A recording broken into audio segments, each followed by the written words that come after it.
once the Klansman and the white citizen consular and the deputy sheriff that was wearing the sheet at night learned that these deacons for defense would shoot back, then they were not as readily willing to go and pounce upon them in the wee hours of the morning. Are you going to do something about it? Because now they knew that, well, the right to bear arms is providing constitutional rights for these blacks, irrespective of the fact that we want to take away their civil rights. They're fighting on solid ground.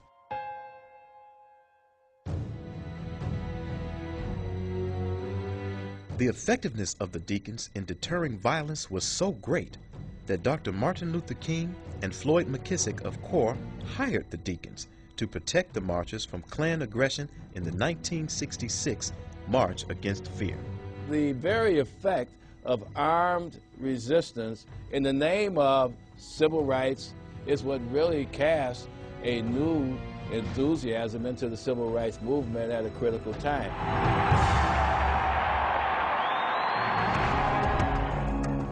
When the right to bear arms is put in the proper perspective historically, then people will see that the African American community having guns to protect themselves, not from crooked cops and police brutality, but from the culture of drugs and gangs because of a war going on due to the narco economy. And so until we address why are these people armed, why are they shooting, we're not going to be able to create an oasis of redevelopment in the inner cities of America.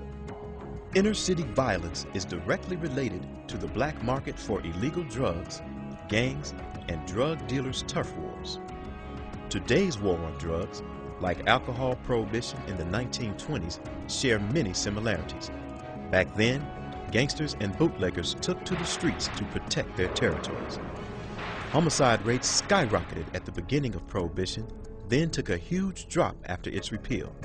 Homicide rates again spiked in the early 1970s when President Nixon declared America's war on drugs. More than 35 years later, homicide rates in America's inner cities fluctuate but continue to peak. We've got to stop the demonization of guns. We've got to encourage law-abiding citizens to arm themselves. And then we have to circulate that information throughout the high crime areas. Government-published facts speak volumes on the effectiveness of armed citizens. According to the U.S. Bureau of Justice Statistics, 57% of polled felons agree criminals are more worried about meeting an armed victim than they are about running into the police. And, according to the U.S. Department of Justice, the probability of serious injury to women during an attack is 2.5 times greater when they are unarmed. If women were able to freely carry firearms, there would be less chance of somebody looking at them as a victim. There would be less crime committed against women because a criminal would have to question, is this woman armed? And, according to the Bureau of Justice Statistics, 550 rapes and 1,100 murders are prevented every day just by showing a gun. We've got to tell the other side of the story about the hundreds of thousands of times in America where guns are used to stop violence and to stop a crime from being committed. The police aren't there to protect us. They are there to enforce laws and to arrest criminals once they are criminals, once they have committed a crime.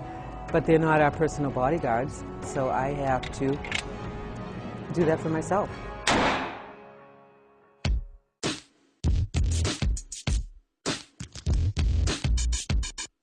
No matter how many gun control laws they put into effect, no matter how much they try to restrict it, even if they make it illegal for anybody to own guns, there's going to be a black market. The community does not get safer when the criminals are told there's no guns available on the part of law-abiding citizens. People are going to have access to firearms, and the ones that are going to have them are going to be the criminals. That's like an open season for crime. It's just like drugs are illegal, and it's a booming business.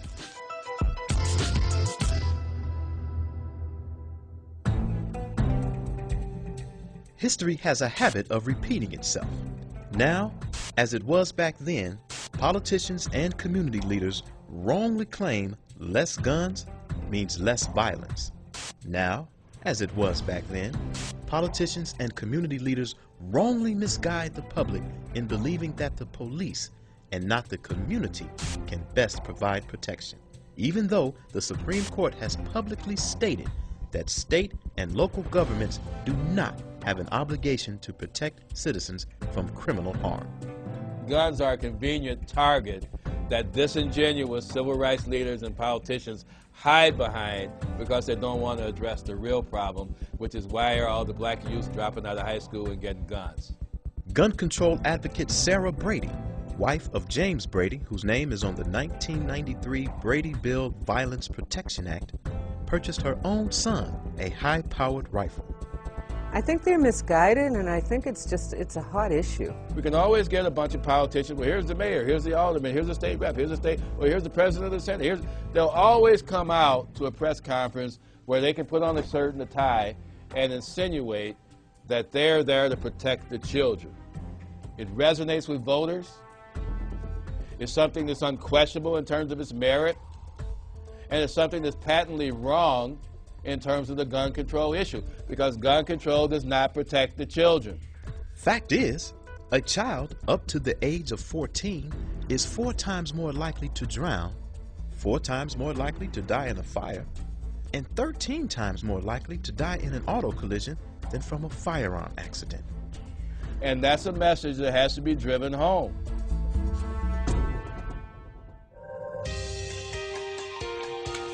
What we've got to do is create a solidarity for gun owners that are across the political spectrum, across the racial spectrum. I think that it's high time that blacks, whites, all Americans of goodwill realize that the sacred right to self-defense is at risk in America during the next 4 years in an Obama administration, with Eric Holder going in as Attorney General. Why? Not because they're bad people, but because their philosophy is such that drying up the availability of guns will create greater safety. So I think that what we're looking for is not to be found with gun control, but can only be found when citizens take it upon themselves to protect themselves and their property.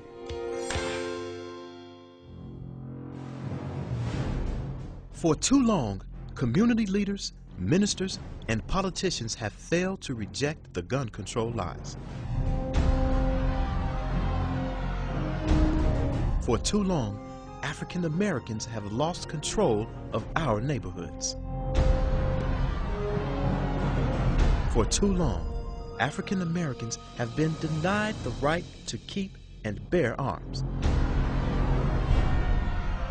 For too long, African Americans have been victims of criminals, drug dealers, and dangerous gun control policy. For too long, African Americans have been on the wrong side of the gun. We have to remain vigilant. We have to challenge the Congress when they try to bring about these new gun control laws, and we have to educate the African American community and other communities in America the racist roots of what gun control is really all about.